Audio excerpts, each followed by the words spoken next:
ચલો વિદ્યાર્થી મિત્રો, લાસ્ટ ટાઈમ લેક્ચરમાં આપણે જોયું હતું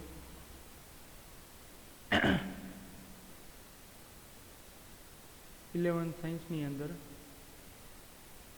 વિડીયો સાથે સંઘાતના થોડા એક્ઝામ્પલ જોયા હતા. હવે આપણે આજના લેક્ચરમાં આપણે જોવાનું છે વિદ્યાર્થી મિત્રો દ્વિપરિમાણમાં સંઘાત. દ્વિપરિમાણમાં સંઘાત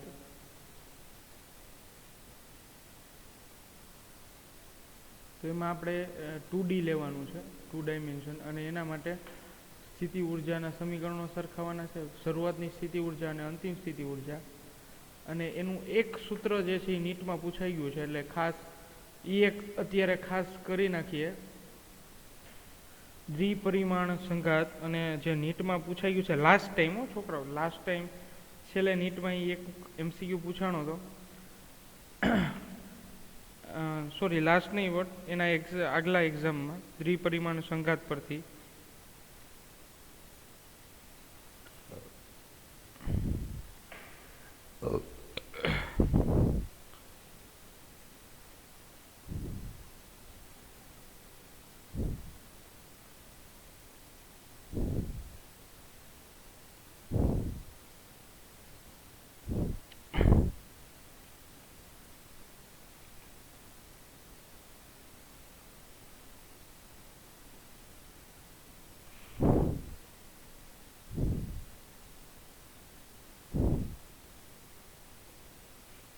દ્વિપરિમાણમાં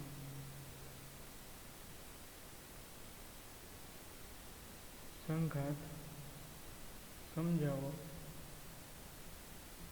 તથા તેના માટે વેગનું સમીકરણ મેળવો. તો વિદ્યાર્થી મિત્રો આપણે વેગનું સમીકરણ મેળવવાનું છે અને દ્વિઘાત પરિમાણની અંદર દ્વિપરિમાણમાં સંઘાત પણ સમજાવવાનું છે. થોડો ડિફિકલ્ટ તો ન કહેવાય પણ ઇન્ટરેસ્ટિંગ છે, તો જોઈએ.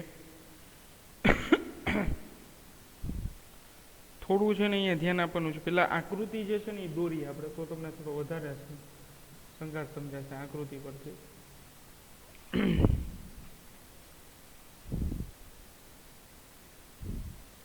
થોડું કોમ્પ્લિકેટેડ છે પણ સમજવાનું છે આપણે. હવે દ્વિપરિમાણ સંઘાત તમને એક એક્ઝામ્પલ આપું, તમે એ એક્ઝામ્પલ મગજમાં સેટ કરીને આ સમજશો તો થોડો વધારે આઈડિયા આવશે. જેમ કે આપણે બે રમત છે, કેરમ અને પૂલ ટેબલ.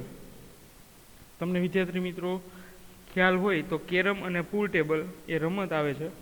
તો એ બંને રમતની અંદર જે કુકરીઓ છે એ ભટકાઈને આગળ વધે છે ટૂંકમાં, અને એની દિશામાં જે છે એ ફેરફાર થાય છે. ઘણા કેરમની કુકરી આપણે ઘણીવાર રમતા હોય ત્યારે જોયું કે સ્ટ્રાઇકરથી જ્યારે એક કુકરીને હિટ કરીએ, ભટકાડીએ, ત્યારે એ બીજી કુકરી સાથે જ્યારે અથડાય છે તો ત્યારે આપણને સમજાય છે કે એક કુકરીનો સ્ટ્રાઇકરનો જે વેગમાન છે, સમજો દળ અને વેગનો ગુણાકાર વેગમાન છે, એ બીજી સ્થિર સ્થિતિમાં રહેલી કુકરી સાથે અથડાય ત્યારે એ જે સ્ટ્રાઇકર છે એ સ્થિર થઈ જાય છે અને જે બીજી કુકરી છે એ આગળ તરફ જાય છે. એટલે કે મોમેન્ટમ ટ્રાન્સફર થાય છે. એને આપણે શું કહેશું વિદ્યાર્થી મિત્રો? મોમેન્ટમ ટ્રાન્સફર થવું, એટલે કે વેગમાન છે એ ટ્રાન્સફર થાય છે. ચલો વિદ્યાર્થી મિત્રો, તો આપણને એ ખાસ ક્લિયર હોવો જોઈએ કે જે દ્વિપરિમાણ સંઘાતની અંદર આ એક એક્ઝામ્પલ છે, one of the best example, કે જ્યારે તમે કેરમ કે કોઈ એવું રમતા હોય છો કે જ્યારે એક પદાર્થ ગતિમાં હોય અને બીજો પદાર્થ સ્થિર હોય, પછી બીજો પદાર્થ છે એ ગતિમાં આવે અને પેલો પદાર્થ સ્થિર થઈ જાય. આની પહેલાંના વિડીયોમાં મેં તમને સમજાવ્યું હતું, એક હિંચકો હતો, એની સાથે 5 થી 6 બોલ હતા, અને એક બોલ જ્યારે બીજા બોલ સાથે આમ ખેંચીને અથડાવવામાં આવે ત્યારે વચ્ચેના 3 બોલ છે એ સ્થિર જ રહેતા હતા, અને છેલ્લો બોલ છે ને એ જ ગતિ કરતા. એટલે પેલો અને છેલ્લો બોલ જ ગતિ કરે, વચ્ચેના બોલ છે ને એ સ્થિર રહેતા હતા. તો એ પણ તમે દ્વિપરિમાણની અંદર એનું એક્ઝામ્પલ લઈ શકો છો.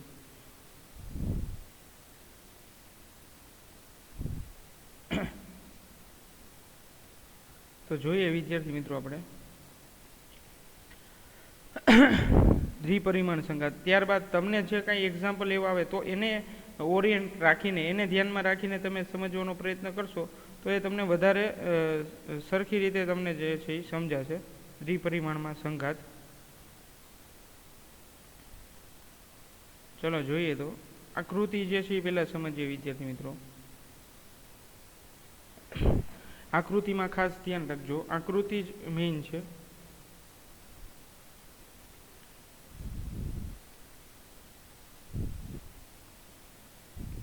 તો જો અહીંયા એક m માસનો બ્લોક છે જેનું દળ છે m1 અને એ ગતિ કરીને કોઈ એક m2 પદાર્થ છે, m2 જોજો વિદ્યાર્થી મિત્રો, m2 પદાર્થ એની સાથે કોલાઇડ થાય છે, અથડાય છે.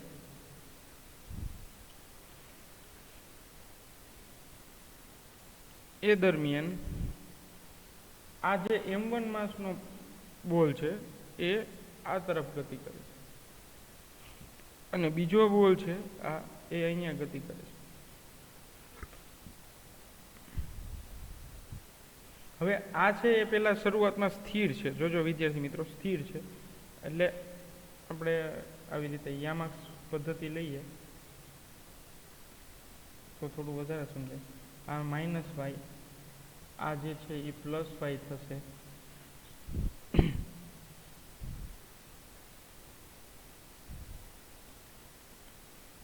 પછી આ જે છે એ x અક્ષ લઈએ, પણ આ x અક્ષ જે છે સંખ્યા રેખા પ્રમાણે અહીંયા 0 હશે વચ્ચે સેન્ટરમાં. તો 0 થી જમણી બાજુ જોઈએ તો આપણે જે છે ધન સંખ્યા મળશે, ધન x મળશે, અને આ બાજુ ઋણ x મળશે. ચાલો, તો આ m1 જે છે એ ગતિમાં છે, m1 છે એ ગતિમાં છે. જ્યારે m2 માસનો બોલ છે એ સ્થિર અવસ્થામાં રહેલો છે, સ્થિર અવસ્થા. ચાલો, m1 ગતિમાં છે અને m2 છે એ સ્થિર રહેલો છે. ચલો, તો ખાસ સમજો વિદ્યાર્થી મિત્રો. હવે આ m1 માસનો બ્લોક જે છે એ ગતિ કરીને જ્યારે m2 પદાર્થ સાથે અથડાય છે ત્યારે એની ગતિમાં ફેરફાર થાય છે અને m2 માસનો બ્લોક આ તરફ આવે છે. તો જ્યારે શરૂઆતની સ્થિતિ છે ત્યારે m1 છે એ ગતિમાં છે, એ ગતિમાં આવે છે. તો એનો વેગ એટલે v1i એટલે કે ઇનિશિયલ, શરૂઆતનો પેલા પદાર્થનો વેગ, પેલા પદાર્થનો શરૂઆતનો વેગ, એને આપણે લખશું mv1 એટલે v1 એટલે પેલા પદાર્થનો વેગ અને i એટલે ઇનિશિયલ, શરૂઆતની સ્થિતિ. ચલો, સમજાય છે. ત્યારબાદ આ જે m2 માસનો બ્લોક છે તો ત્યાં એનો વેગ છે એ તો ત્યાં સ્થિર છે. તો v2i1 એટલે ત્યાં શું થઈ જશે? 0. એ અંતિમ વેગ, પ્રારંભિક વેગ છે બીજા પદાર્થ માટેનો પ્રારંભિક વેગ છે એ અહીંયા આપણે 0 લેવાનો છે. સમજો વિદ્યાર્થી મિત્રો. અને 0 શા માટે લેવાનો છે એનું મેં રીઝન તમને આપી દીધું છે કે 0 આપણે એટલા માટે લેશું કે એ સ્થિર રહેલો છે, એ સ્થિર રહેલો છે એટલે આપણે ત્યાં લેવાનું છે 0. ચલો, v2i ઇક્વલ ટુ લેવાના છે 0.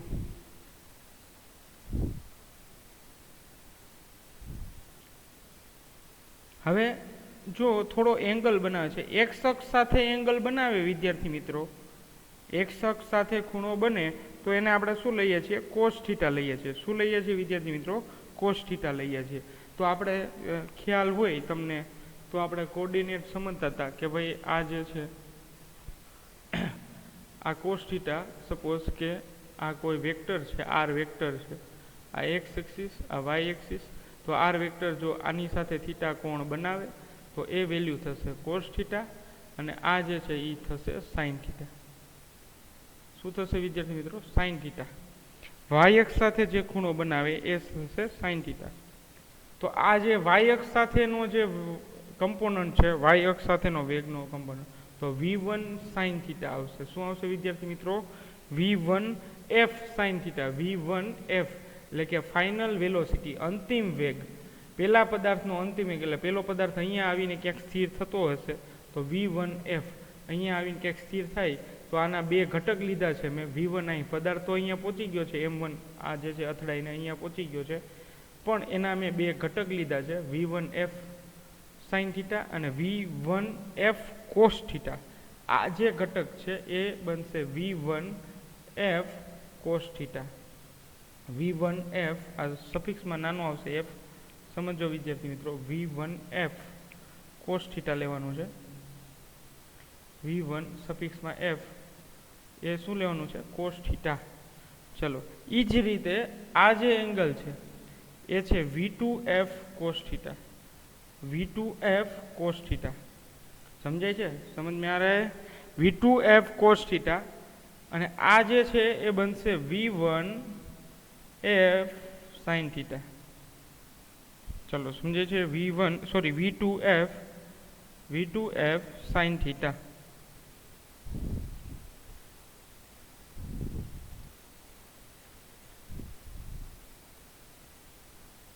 ચલો, કોઈ પણ ટાઈપના સંઘાત હોય વિદ્યાર્થી મિત્રો, તો એની અંદર આપણે એક બાબત ક્લિયર કરેલી છે. કોઈ પણ ટાઈપના સંઘાત હોય, એક બાબત ક્લિયર છે આપણે કે એની અંદર વેગમાન સંરક્ષણના નિયમનું પાલન થાય છે અને ઉર્જા સંરક્ષણના નિયમનું પાલન થાય છે. વેગમાન સંરક્ષણના નિયમનું પાલન થાય એટલે કે પ્રારંભિક વેગ અથડામણ પહેલાં અને અથડામણ પછી એ દરમિયાન વેગમાન સંરક્ષણના નિયમનું પાલન થતું હોવું જોઈએ. સમજાય છે વિદ્યાર્થી મિત્રો?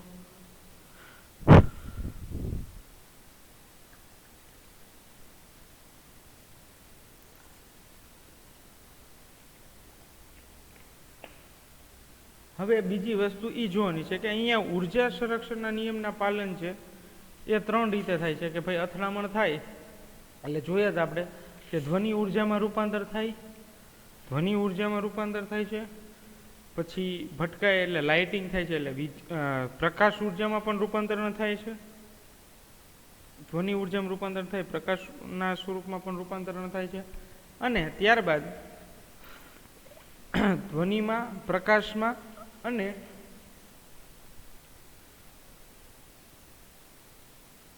ઉષ્મા ઉર્જામાં પણ ઘર્ષણના કારણે ઉષ્મા ઉર્જામાં પણ રૂપાંતરણ થાય છે. તો આ પ્રક્રિયામાં MCQ તમને પૂછાય દ્વિપરિમાણ સંઘાતની અંદર, તો આ ત્રણેય પ્રકારના ઉર્જાનું સંરક્ષણ થાય છે અને વેગમાન સંરક્ષણના નિયમનું પાલન પણ થાય છે. હવે ગતિ ઉર્જાના સંરક્ષણનું નિયમનું પાલન થાય કે નહીં એ અથડામણ પર આધાર રાખે છે. જો સ્થિતિસ્થાપક અથડામણ હોય વિદ્યાર્થી મિત્રો, તો જો સ્થિતિસ્થાપક અથડામણ હોય તો ગતિ ઉર્જાના બધા સંરક્ષણના નિયમનું પાલન થાય છે. ગતિ ઉર્જા, સ્થિતિ ઉર્જા અને વેગમાન સંરક્ષણના નિયમ. અને જો અસ્થિતિસ્થાપક હોય તો ઉર્જા સંરક્ષણના નિયમનું પાલન થશે, વેગમાન સંરક્ષણના નિયમનું પાલન થશે, પણ ગતિ ઉર્જાના સંરક્ષણના નિયમનું પાલન થશે નહીં. તો અહીંયા જે અથડામણ છે એ આપણે અથડામણ જોઈએ તો એ અથડામણની અંદર ગતિ ઉર્જાના નિયમનું પાલન થતું નથી. જો એ બંને અલગ અલગ મળે છે તો આકૃતિમાં જે ઘટકો જોયા V1F, V2F V1I એટલે કે પદાર્થનો પ્રારંભિક વેગ, પછી V1F cos θ. તો V1F એટલે કે પહેલા પદાર્થનો વેગની અંતિમ અવસ્થા એટલે અંતિમ વેગ થશે એને VF cos θ લેશું. બીજા માટે જે છે એ V2F cos θ લેવાનો. એ બીજા પદાર્થનો વેગ છે એ જો X અને Y ચોથા ચરણમાં એનો ઘટક મળે છે, એ પદાર્થ જે છે એ ત્યાં ચોથા ચરણ સુધી પહોંચે છે. તો આપણે થોડું જે છે એ લખવું હોય આકૃતિ પરથી, તો આ જે છે એ M2 પદાર્થ અહીંયા આવીને ઊભો રહી જશે અને આ છે એ V1 એટલે M1 પદાર્થ ત્યાં આવીને ઊભો રહી જશે. ચલો, તો આ ઘટકો માટેનું સમજાણું V1F cos θ, V2F cos θ. ચલો, ત્યારબાદ એક શખ્સ સાથે ખૂણો બનાવે છે એટલે આપણે cos θ લીધું. તો આને આપણે લખવું હોય તો વિદ્યાર્થી મિત્રો θ1 લખી શકાય અને આને જો લખવું હોય તો આને θ2 વડે રિપ્રેઝેન્ટ કરી શકાય છે વિદ્યાર્થી મિત્રો.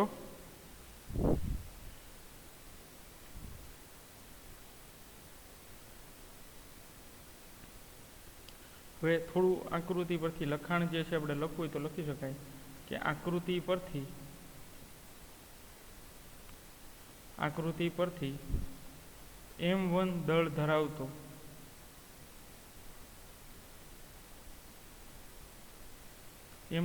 દળ ધરાવતો પદાર્થ V1 જેટલો પ્રારંભિક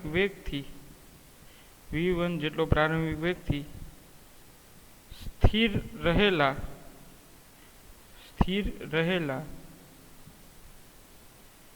M2 દળ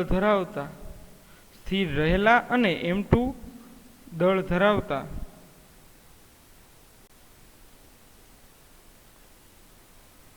પદાર્થ સાથે અથડાય છે ત્યારે M1 ની દિશા V1F એટલે કે V1F cos θ જેટલો બદલાવ આવે છે. એટલે cos θ જેટલો દિશામાં ફેરફાર મળે છે.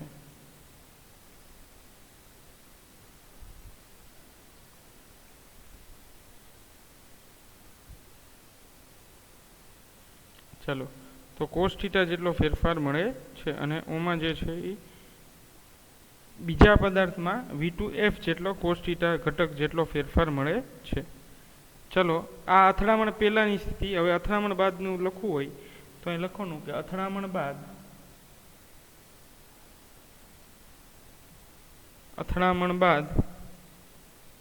M1 અને M2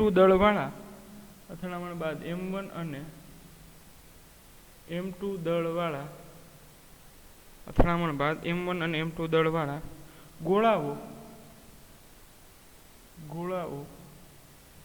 x અક્ષ સાથે થીટાનું જે મેં કીધું એ લખવું પડશે. x અક્ષ સાથે હવે આખું ન લખવું તો એવું લખી શકાય x અક્ષ સાથે અનુક્રમે, એટલે કે અથડામણ પહેલાની જે વાત હતી એ આગળ લખી નાખી આગલી સ્લાઇડમાં. હવે આમાં જે છે એવું કહે છે કે અથડામણ બાદ M1 અને M2 દળવાળા ગોળાઓ x અક્ષ સાથે અનુક્રમે θ1 અને θ2 કોણ બનાવે છે. અથડામણ બાદ M1 અને M2 દળવાળા ગોળાઓ x અક્ષ સાથે અનુક્રમે θ1 અને θ2 કોણ બનાવે છે, જેને આપણે cos θ1 અને cos θ2 વડે રિપ્રેઝેન્ટ કરેલા છે, જેને cos θ1 અને cos θ2 વડે દર્શાવેલા છે. ચાલો, સમજાય વિદ્યાર્થી મિત્રો?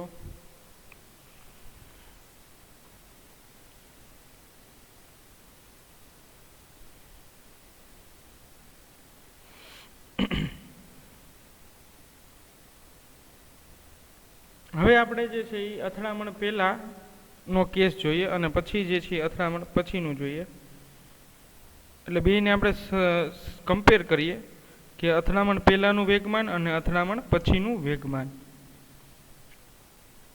એટલે કે અથડામણ પહેલા અને પછીનું વેગમાન. અથડામણ પહેલાનું વેગમાન અને અથડામણ પછી, એટલે કે સંઘાત છે એ આપણે બંને માટે લેવાના છે, આફ્ટર અને બિફોર અને આફ્ટર. ચલો, સંઘાત પહેલાનું વેગમાન જે છે એ કેટલું થશે?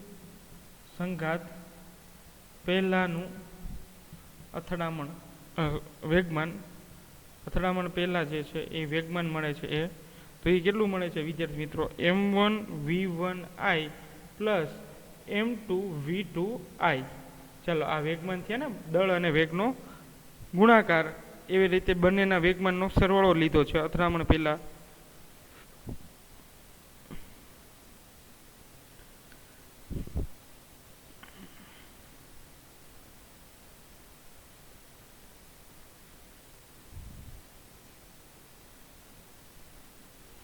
ચલો તો જો વિદ્યાર્થી મિત્રો, હવે v2i જે છે એ તો આપણે શું થઈ ગયા 0, એટલે કે અહીંયા આ ભાગ છે એ નીકળી જશે. તો સંઘાત જે છે એ પહેલાનું વેગમાન ખાલી આટલું જ આવશે m1i. ચલો હવે સંઘાત પછી નું વેગમાન આ જે છે એ 0 થશે નહીં, કારણ કે હવે બંને જે છે એ ગતિમાં હશે. એટલે m1 v1f plus m2 v2f. ચલો આ જે છે એ સંઘાત પછીનું વેગમાન છે. વિદ્યાર્થી મિત્રો, જેને ન ખબર પડતી હોય તો એ આકૃતિ જોઈ લેજો. આ જે છે અથડામણ પહેલા ફક્ત આ જ પદાર્થનો વેગ હતો એટલે આટલું જ વેગમાન મળશે. પછી અથડામણ પછી આ પહેલા પદાર્થનું વેગમાન અને આ બીજા પદાર્થનું વેગમાન. ચલો એ બંનેનો સરવાળો. હવે આ બંને જે છે વેગમાન સંરક્ષણના નિયમ પરથી સરખાવીએ તો બંનેને સરખાવતા આમાં આવશે m1 v1i equal to mi v1f plus m2 vf. આ સમીકરણ મળશે. બંનેને તમે સરખાવશો વિદ્યાર્થી મિત્રો તો આ સમીકરણ જોવા મળશે. We get to this equation for after and before collision. ચલો હવે વેગમાન જે છે આ સામાન્ય વેગમાન થયું. હવે આપણે ઘટક જો લેવું હોય, દ્વિપરિમાણની રીતે લેવું હોય ઘટક સ્વરૂપે, તો અહીંયા લખવાનું દ્વિપરિમાણમાં ઘટક સ્વરૂપે. ચલો ઘટક સ્વરૂપે લેવું હોય તો જો આકૃતિ જુઓ તો y અક્ષનો ઘટક હું કાંઈ લખવાનો નથી, કારણ કે અહીંયા જો v1f જેટલું ઉપર છે એટલું જ v2f cos sin θ નીચે, એટલે એકબીજાની અસર નાબૂદ કરશે. પણ આ નાબૂદ નહીં થાય, cos θ જે છે એના દ્વારા કંઈક મળશે. તો cos θ નાબૂદ થશે નહીં. તો દ્વિપરિમાણના ઘટક સ્વરૂપે વેગમાન. ચાલો ઘટક સ્વરૂપે વેગમાન બંનેના લેવા હોય તો x અક્ષ માટે અહીં લખવાનું x અક્ષ માટે. ચલો શું છે x અક્ષ માટે વિદ્યાર્થી મિત્રો? તો x અક્ષ માટે થશે m1 vi1. આ જો પ્રારંભિક છો અથડામણ પહેલા, એટલે કે સંઘાત પહેલાનું વેગમાન બરાબર. સંઘાત પછીનું વેગમાન શું છે જુઓ વિદ્યાર્થી મિત્રો, m1 v1 cos θ v1f cos θ v1f final cos θ plus m2 v2 cos θ m2 v2f cos θ. આનું cos θ1 તો આ cos θ નામ આપણે આપી દઈએ θ2. ચલો સમજાય વિદ્યાર્થી મિત્રો? ખાસ જે છે અહીંયા ધ્યાન રાખવાનું છે x અક્ષ માટે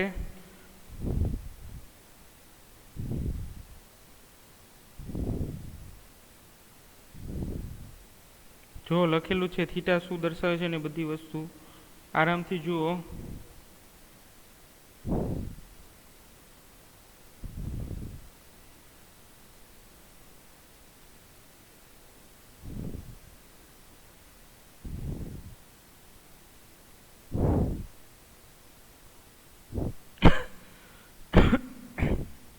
ચલો હવે આ જે છે x અક્ષ માટે થયો, y અક્ષ માટે જે છે એ તો 0 થશે, કારણ કે y અક્ષ માટે ઘટકો એકબીજાની અસર છે એ શું કરશે? નાબૂદ કરશે. y અક્ષ માટે મળશે નહીં.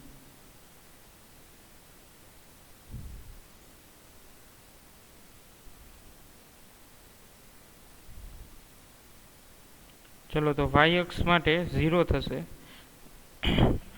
y અક્ષ માટે લખવું હોય તો લખી શકાય, લખાઈ દો તમને. y અક્ષ માટે શું આવશે? 0 equal to m1 v1f sin θ1 minus m2 v2f sin θ2. ચલો આ રીતે મળશે y અક્ષના ઘટકો. ચલો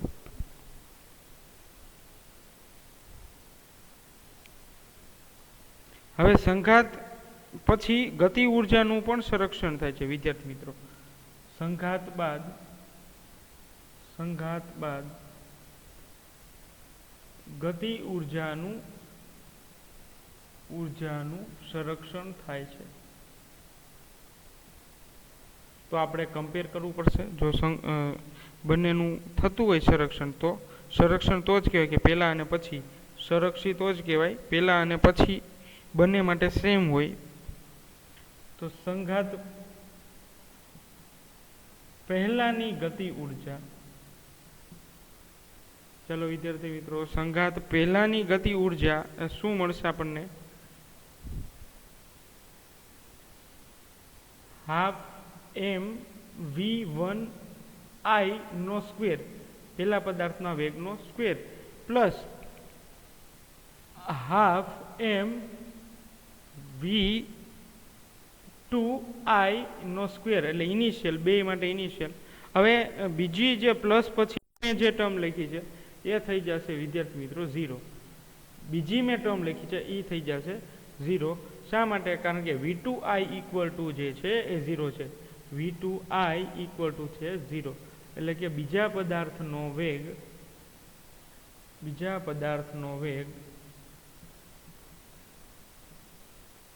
શૂન્ય છે. બીજા પદાર્થનો વેગ કેવો છે? શૂન્ય છે. એટલે એના માટે જે છે એ 0 થઈ જશે. દળ ગુણ્યા વેગ નો સ્ક્વેર તમે કરશો તો પણ વેગ જ 0 છે, તો એનો સ્ક્વેર 0, તો એ આખું ટર્મ જે છે એ 0 થઈ જશે. હવે સંઘાત બાદની ગતિ ઉર્જા, ચલો વિદ્યાર્થી મિત્રો, તો સંઘાત બાદની ગતિ ઉર્જા આપણે લખવી હોય તો શું આવશે? Half m1v1 square f final plus half m2v2 square f. ચલો આ જે છે એ સંઘાત બાદ જે છે એ મળે છે, પણ કોસ થીટા પર આધારિત છે, એટલે θ1 અને θ જે છે એ લેવાના છે. ચલો સમજાય છે વિદ્યાર્થી મિત્રો? તો આ રીતે ગતિ ઉર્જાનું પણ સંરક્ષણ થાય છે અને વેગમાનનું પણ સંરક્ષણ થાય છે. ચલો સમજાય વિદ્યાર્થી મિત્રો? તો આખું જે છે તમારી ફેરબુકમાં કમ્પ્લીટ લખી નાખવાનું છે. હવે અમુક સંઘાતના ટોપિક નથી લીધા, એ જ્યારે તમે આપણે ઓફલાઈન સ્કૂલ ચાલુ થશે ત્યારે એ વધારે સમજવાનો જે છે એ તમને અભ્યાસ કરવાની વધારે મજા આવશે. કારણ કે એમાં જે જોકે ઉપયોગી નથી કોઈ વસ્તુ એમાં, પણ એ જે છે એ લાઈવ આપણે ડેમોન્સ્ટ્રેશન એના રાખશું તો તમને થોડી વધારે મજા આવશે.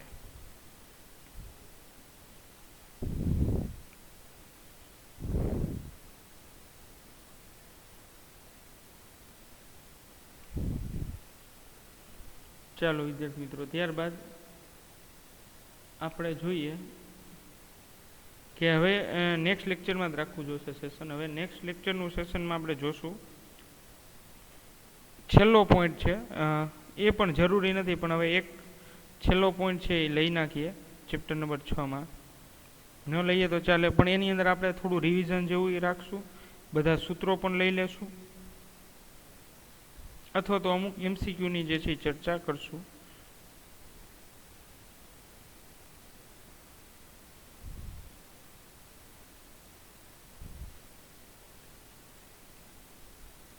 તો નેક્સ્ટ લેક્ચરમાં આપણે થોડા MCQ જોઈ લેશું, કારણ કે બીજા જે છે એ સંઘાતના લગભગ તો બધા ક્વેશ્ચન થઈ ગયા છે આપણે.